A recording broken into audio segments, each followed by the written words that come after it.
ಏನು ಪತ್ರಕರ್ತರ ಹೋರಾಟಕ್ಕೆ ಬೆಂಬಲ ನೀಡೋದಕ್ಕೆ ಇಲ್ಲಿವರೆಗೂ ಬಂದಿರೋಂಥ ರಾಜ್ಯಾಧ್ಯಕ್ಷರಿಗೆ ನಾನು ಧನ್ಯವಾದ ಹೇಳ್ತೀನಿ. ಯಾಕಂದರೆ ಇಡೀ ರಾಜ್ಯಾದ್ಯಂತ ಈ ಪತ್ರಕರ್ತರ ಮೇಲೆ ಆಗ್ತಿರೋಂಥ ಹಲ್ಲೆಗಳು ಇವತ್ತು ನೆನ್ನೆದಲ್ಲ, ವರ್ಷಾನುಗಟ್ಟಲೆಯಿಂದ ನಾವು ಈ ನೋವನ್ನು ಅನುಭವಿಸ್ತಾನೆ ಬರ್ತಿದ್ದೀವಿ. ಯಾಕಂದರೆ ನಮ್ಮ ಕುಟುಂಬಗಳನ್ನು ಬಿಟ್ಟು ನಾವು ಸಮಾಜದ ಧ್ವನಿಯಾಗಿ ಕೆಲಸ ಮಾಡ್ತಾ ಇದ್ದೀವಿ. ಆದರೆ ನಮ್ಮ ಧ್ವನಿಯನ್ನು ಹತ್ತಿಕ್ಕೋ ಕೆಲಸವನ್ನು ಮೊದಲನೇದಾಗಿ ಮಾಡ್ತಿರೋದೇ ಪೊಲೀಸ್ ಇಲಾಖೆ. ನಾವು ರೆಕಾರ್ಡ್ ಮಾಡುವಾಗ ಆಗಿರ್ಬೋದು, ನಾವು ಆ ಸ್ಪಾಟಲ್ಲಿ ಹೋಗಿರುವಾಗ ಆಗಿರ್ಬೋದು, ಮೊದಲು ನಮ್ಮನ್ನು ಹೆದರಿಸುವಂಥ ಕೆಲಸ ಮಾಡಿದೆ ಪೊಲೀಸ್ನವರು. ಯಾಕೆ ಇಲ್ಲಿ ಬಂದಿರಾ, ನಿಮ್ಗೆ ಯಾರು ಈ ರೈಟ್ಸ್ ಕೊಟ್ಟಿದ್ದು, ನೀವ್ಯಾಕೆ ಶೂಟ್ ಮಾಡ್ತಿದ್ದೀರಾ, ನಿಮ್ಮ ಮೇಲೆ ಕೇಸ್ ಹಾಕ್ತೀವಿ, ಈ ರೀತಿ ಒಂಥರ ಹಗ್ಗದ ಹಾವನ್ನು ಬಿಟ್ಟು ಪತ್ರಕರ್ತರಿಗೆ ಹೆದರಿಸುವಂಥ ಮೊದಲ ಕೆಲಸ ಮಾಡ್ತಿರೋದೇ ಪೊಲೀಸ್ನವರು. ಅದರಲ್ಲೂ ನಮ್ಮ ಹಾವೇರಿ ಜಿಲ್ಲೆ ಇರ್ತಕ್ಕಂತಹ ಪತ್ರಕರ್ತರಿಗೆ ನಿಜವಾಗ್ಲೂ ಪೊಲೀಸ್ನವರು ಯಾವ ರೀತಿ ನೋಡ್ತಾ ಇದ್ದಾರೆ ಅಂದರೆ, ಈ ನಕಲಿ ಪತ್ರಕರ್ತರನ್ನ ವಿಚಾರ ನನಗೆ ಅರ್ಥ ಆಗ್ತಿಲ್ಲ. ಪತ್ರಕರ್ತರಂದರೆ ಯಾರು, ಸಮಾಜದಲ್ಲಿ ಆಗ್ತಕ್ಕಂಥ ಪ್ರತಿಯೊಂದನ್ನು ಪ್ರಶ್ನೆ ಮಾಡೋ ಹಕ್ಕಿರೋ ಪ್ರತಿಯೊಬ್ಬನೂ ಪತ್ರಕರ್ತನೇ. ಅದಕ್ಕೆ ನಕಲಿ ಪತ್ರಕರ್ತ, ಅಸಲಿ ಪತ್ರಕರ್ತ ಅಂತಕ್ಕಂಥ ವಿಚಾರನೇ ಬರೋದಿಲ್ಲ.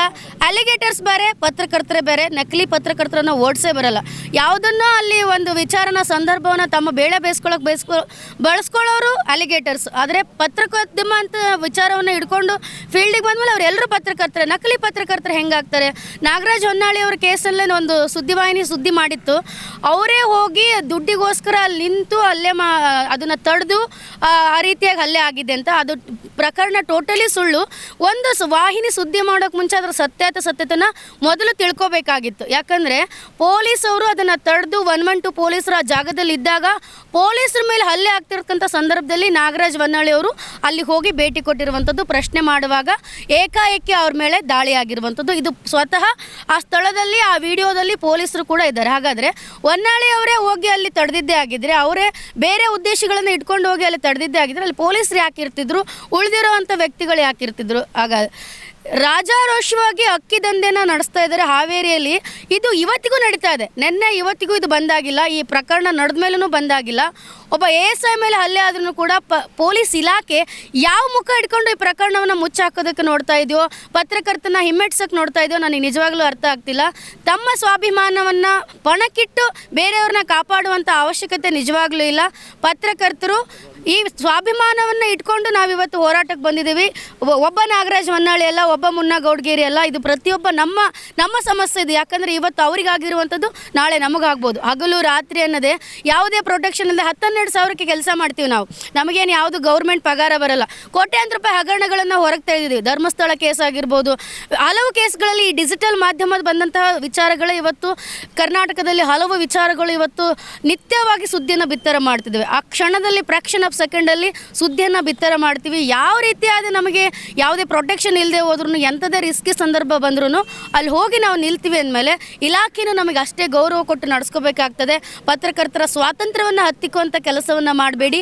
ನಕಲಿ ಪತ್ರಕರ್ತರನ್ನ ಪದವನ್ನು ಬಳಕೆ ಮಾಡೋಕ್ಕೆ ಹೋಗಬೇಡಿ. ಯಾಕಂದರೆ ಸಮಾಜದಲ್ಲಾಗೋ ಪ್ರತಿ ವ್ಯಕ್ತಿನೂ ಕೂಡ ಆಗ್ತಕ್ಕಂಥ ಘಟನೆಯನ್ನು ಪ್ರಶ್ನೆ ಮಾಡೋ ಹಕ್ಕು ಈ ಸಮಾಜದಲ್ಲಿರ್ತಕ್ಕಂಥ ಕಟ್ಟಕಡೆಯ ವ್ಯಕ್ತಿಗೂ ಕೂಡ ಆ ಧ್ವನಿ ಇದ್ದೇ ಇದೆ. ಅದರ ಹತ್ತಿಕ್ಕೋ ಪ್ರಯತ್ನ ಮಾಡಬೇಡಿ.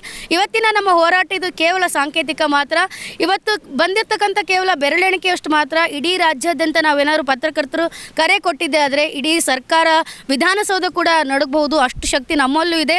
ದಯವಿಟ್ಟು ನಾವು ಮೊದಲನೇದಾಗಿ ವಿನಂತಿ ಮಾಡ್ಕೊಳ್ತಿದ್ದೇವೆ ಪೊಲೀಸ್ ವರಿಷ್ಠಾಧಿಕಾರಿಗೂ ಅಥವಾ ಮಾನ್ಯ ಜಿಲ್ಲಾಧಿಕಾರಿ ಇಬ್ಬರಿಗೂ ಕೂಡ, ಪೊಲೀಸರು ಮೊದಲು ಪತ್ರಕರ್ತರ ಈ ಸ್ವಾತಂತ್ರ್ಯವನ್ನು ಹತ್ತಿಕ್ಕೋ ಕೆಲಸವನ್ನು ಮಾಡಬೇಡಿ. Thank you. ಈಗ ಮೇಡಮ್ ಈಗ ಹೇಳಿದ್ರಿ ಎಲ್ಲೋ ನಾಗರಾಜ್ ಅವರಿಗೆ ಹಲ್ಲೆ ಆಗೈತಿ, ಇದು ಏನಾದರೂ ಪ್ರೀ ಪ್ಲಾನ್ ಅನಿಸ್ತಾ ಇದೆ ನಿಮಗೆ?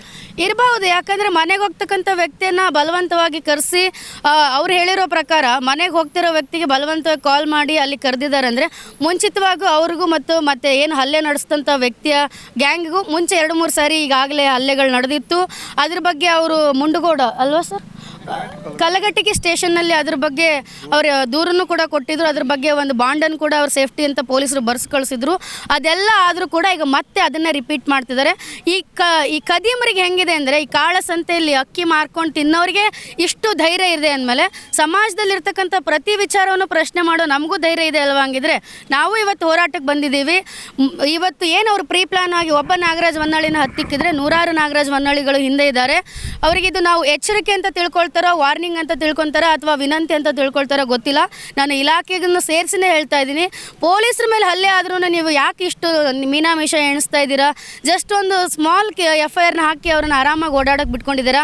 ಒಬ್ಬ ವ್ಯಕ್ತಿ ಮೇಲೆ ಸುಳ್ಳು ಅಟ್ರಾಸಿಟಿ ಕೇಸ್ ಹಾಕ್ತಾರೆ ಅಂದರೆ ಯಾಕೋ ಕಾನೂನು ಮೇಲೆ ಇರ್ತಕ್ಕಂಥ ನಂಬಿಕೆ, ಇಲಾಖೆ ಮೇಲೆ ಇರ್ತಕ್ಕಂಥ ಗೌರವ ನಿಜವಾಗ್ಲೂ ಮಣ್ಪಾಲಾಗ್ತಿದೆ. ದಯವಿಟ್ಟು ಈ ನಾಗರಾಜ್ ಹೊನ್ನಾಳಿ ಅವ್ರ ಕೇಸ್ ಅಷ್ಟೇ ಅಲ್ಲ, ಮುನ್ನಾಗೌಡಗೆರೆ ಕೇಸ್ ಅಷ್ಟೇ ಅಲ್ಲ, ತಾಲೂಕಿನಾದ್ಯಂತ ಹಲವು ಪತ್ರಕರ್ತರ ಮೇಲೆ ಈ ಅಕ್ಕಿ ದಂಧೆಕಾರರು ಹಲ್ಲೆ ಮಾಡಿದ್ದಾರೆ. ಇತ್ತೀಚೆಗಷ್ಟೇ ರಾಣೆಬೆನ್ನೂರಿನಲ್ಲಿ ಕೂಡ ಪತ್ರಕರ್ತರ ಮೇಲೆ ಇದೇ ರೀತಿ ಹಲ್ಲೆ ಆಗಿತ್ತು.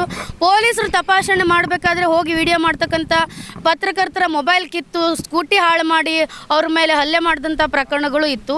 ಇಂಥ ವಿಚಾರಗಳು ಪದೇ ಪದೇ ಮುನ್ನೆಲೆಗೆ ಬಂದರೆ ಇಲಾಖೆ ಇದ್ದು ವ್ಯರ್ಥ. ಇಂಥ ನಮಗೆ ನಾವಂತ ಅಲ್ಲ, ಈಗ ಪತ್ರಕರ್ತರಿಗೆ ಇಷ್ಟು ವಿಚಾರ ಇಷ್ಟು ನೋವು ಆಗ್ತಿದೆ ಅಂದರೆ ಸಾಮಾನ್ಯರಿಗೆ ಯಾವ ರೀತಿ ಬೆಂಬಲ ಇದೆಯೋ ನನಗೆ ನಿಜವಾಗ್ಲೂ ಗೊತ್ತಾಗ್ತಾ ಇಲ್ಲ.